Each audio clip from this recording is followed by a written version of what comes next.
to do. Before I hired Morgan & Morgan, I did call a few other places. The other places denied helping me. I called Morgan & Morgan, and they accepted me kind of like with open arms. I don't believe I could have done it without Morgan & Morgan. There is a reason I called Morgan & Morgan. They are for the people. They showed me that they were for me. Right now at 6, smoke, haze, and heat. Wildfires burning across California are creating unhealthy conditions. We're tracking the impact to our air quality. And an LAPD chase and a possible break in a series of burglaries. Tonight we investigate the new arrests and their connection to a string of crimes in the valley. Also, President Trump with the LA28 Olympics, what he says a new task force will do to keep Los Angeles safe during the Olympic Games. This is NBC4 News at 6. And we begin with those air quality concerns all across Southern California tonight. Good evening, everyone. I'm Colleen Williams. And I'm Carolyn Johnson. Michael is off tonight. From the Central Coast to Big Bear and the mountains near Palm Desert, we're tracking the wildfires burning across the region, making for unhealthy air quality. In fact, you can see the air out there. Right now, 3 fires burning across the Inland Empire have burned more than 2,000 acres combined. The Rosa Fire burning above Palm Desert, the Gold Fire near Big Bear, and crews currently mopping up after the Keith Fire started in the French Valley area of Riverside County. That's near Murrieta and Temecula. Now, these fires, plus the Gifford Fire burning in Central California, are creating bad conditions. This is a live look from our camera atop Mount Wilson. You can certainly see that smoky haze. Let's get right to meteorologist Melissa, who's tracking some of the air quality for us tonight. Melissa? Yeah, Colleen and Carolyn, just looking at that picture once again, you can kind of see all of that particulate matter just trapped at the surface because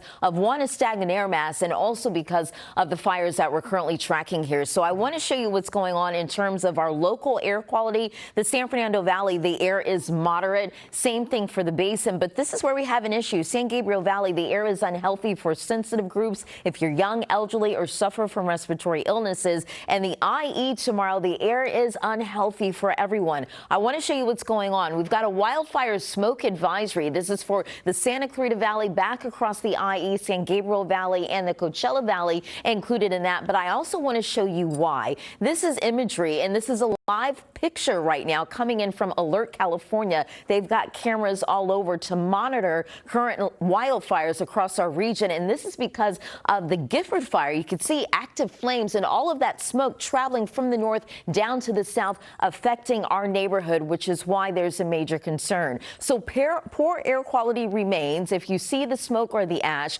remain indoors, close the windows, run the air purifier, and circulate that air. If you're outside, keep it brief. Use an N95 or a P100 mask. Aside from the air quality, the heat was on today. It gets hotter tomorrow. We've got heat advisories posted for Inland Orange County and the Inland Empire. That's shaded in orange, and then the pink, that is an extreme heat warning for the Coachella Valley. Temperatures easily in the 90s and well above 100 degrees. We'll talk about these numbers coming up with your First Alert forecast. Carolyn, back over to you. Melissa, thanks.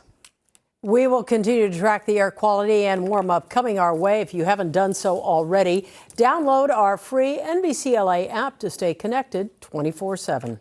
Well, a number of suspected thieves who police say may be responsible for some of the recent burglaries in Encino and around the valley were chased into South LA this morning. Police arrested at least 2 people, and tonight the search continues for several others. Our investigative reporter Eric Leonard has been tracking the recent series of break-ins, and he joins us now from the newsroom with more on what went down earlier today. Eric. Well, our law enforcement contacts tell us this may be one of several suspected burglary teams or crews that could be behind some of those burglaries that have residents in Encino and other parts of the valley very nervous. The group today of at least 4 men driving a Tesla did not know they were being watched when they allegedly smashed their way into a home in Woodland Hills. This is video from News Chopper 4 of workers examining a smashed window or door in the backyard of the home that was burglarized this morning. It happened around 10 a.m. south of Ventura Boulevard near the Taft High School campus. And according to our contacts, undercover officers from the LA Impact surveillance team were in the neighborhood and saw it happen. After the break-in, the alleged burglary crew was followed onto the freeway, then into L.A., where uniformed officers were called in to stop the car, but the driver took off. There was a high-speed chase. It went through Mid-City, then south along the 110. Eventually, it ended near 98th and Wall Streets when the fleeing Tesla crashed into a parked car and the men inside ran away. At least one of the men was arrested near the scene of that crash. Then the LAPD brought in its search dogs. They were able to arrest a second person a little later on. Now, our contacts tell us this is part of the LAPD's response and efforts to stop this recent series of burglaries in Encino and in other parts of the valley. They say this group is also suspected of burglarizing homes in the San Gabriel Valley, including in Arcadia, Burbank, and Glendale. Detectives are still working on the case right now. They've served some search warrants. We expect to learn much more in the coming days. I'm investigative reporter Eric Leonard, NBC4 News. Back to you. Eric, thank you. The man accused of hitting and killing a 9-year-old boy with his RV has now been charged with vehicular manslaughter. News Chopper 4 was over the scene where Jimmy Pittman was arrested last Thursday for suspicion of DUI after allegedly hitting a 9-year-old boy, Nader Gavaret, and his 19-year-old brother. Apparently, those brothers were riding an electric scooter in Koreatown at the time the 9-year-old died. His brother was hospitalized with serious injuries. Pittman pleaded not guilty in court today. Bail was set at $230,000. We are continuing to count down to the LA 28 Olympics, and today President Trump announced what will be done to help prepare for the Summer Games. Earlier today, the president signed an executive order to form an Olympic task force. He was joined by Vice President J.D. Vance and LA 28 President and Chair Casey Wasserman. Let's bring in NBC4's Conan Nolan down to break down exactly what this task force will be tasked with. Well, keep in mind, we may be the host city, but the Olympics are a national matter. The federal government, for example, is responsible for security when it comes to that, and other support from federal agencies. President Trump says he's all in. Flanked by his vice president and key cabinet members, President Donald Trump this afternoon signing an executive order establishing a White House task force on the 28 Summer Games in Los Angeles and committing multiple resources from the federal government to aid in their success. And I'm directing the Department of State, the Department of Justice, the Department of Homeland Security, the FBI, the Secret Service, the Department of Transportation, and many other departments and agencies to use every tool at their disposal to ensure a fantastic, safe, and beautiful event. Los Angeles, which hosted the Games in 1932, then again in 1984, won its bid in part due to the litany of sports venues already in place. The legendary Dodger Stadium, and it is legendary, it's beautiful, one of the most beautiful. Squash players will go head-to-head inside the world-famous Universal Studios. Triathletes will sprint beneath the sun shining down on Venice Beach. This will be one of the great venues. I mean, when you think of it, right? It's going to be so incredible. There's been a White House task force for previous Olympics, but this will be the first time it will be headed by the president himself. Not a surprise for a man who says he values showmanship. Mr. Donald Trump. Years as owner of the Miss Universe pageant. 12 years on the wildly popular TV show The Apprentice. But there is nothing quite like the spectacle coming to L.A. Casey Wasserman, the chairman of LA 28, the Los Angeles Olympic Organizing Committee, giving the president credit for helping the city win its bid during his first term in office, presenting him with a gold, silver, and a bronze medal from the '84 Games. We expect more than 150 heads of state will come to the Games.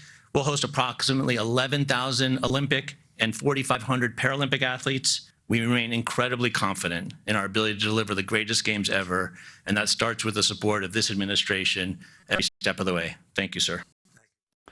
The president considered Casey Wasserman a friend, but when talking about the Olympics taking place in a blue city, in a blue state, there was no mention of Mayor Karen Bass or Governor Gavin Newsom, whom he later in a news conference criticized, calling Bass incompetent and that the governor needs to bring more water from the Pacific Northwest to fight fires. That's a bit of a head scratcher. We don't get water from Oregon or Washington, but it'll be a little interesting to see how he navigates that, because there's no love lost between this governor and this president. That's an understatement. Yeah. Conan, thank you. My pleasure. And remember, NBC4 is your home for all things LA 28. Just head to the NBC LA app and click on Olympics on the trending bar. You can find the schedule of the games, details on all the venues, and the athletes to watch. And of course, you can watch the LA 28 Olympic Games right here on NBC4. Also new tonight, it's getting more expensive for people from certain countries to travel to the U.S. The State Department will launch a new one-year pilot program this month that requires some people to post bonds. The amount could be $5,000, $10,000, or even $15,000. It applies to those applying for B1 or B2 visas for business or tourist travel to the U.S. Visa applicants from Malawi and Zambia will be the first to be affected by this. We're following breaking news in Long Beach. An investigation is underway after a man was found dead at the Alamitos Beach parking lot. Police found the man after someone reported seeing him unresponsive inside of a truck, and we understand they believe he had been there for some time, but it's unclear exactly how he died. We'll have an update for you on the NBC4 News at 7. And stay with us. We'll be right back. People ask us, do you really get all those big settlements? You bet we do. And what's the other thing people always ask us, Sean? Are we really on top of these big trucks? Yes, we are. We're the Law Brothers.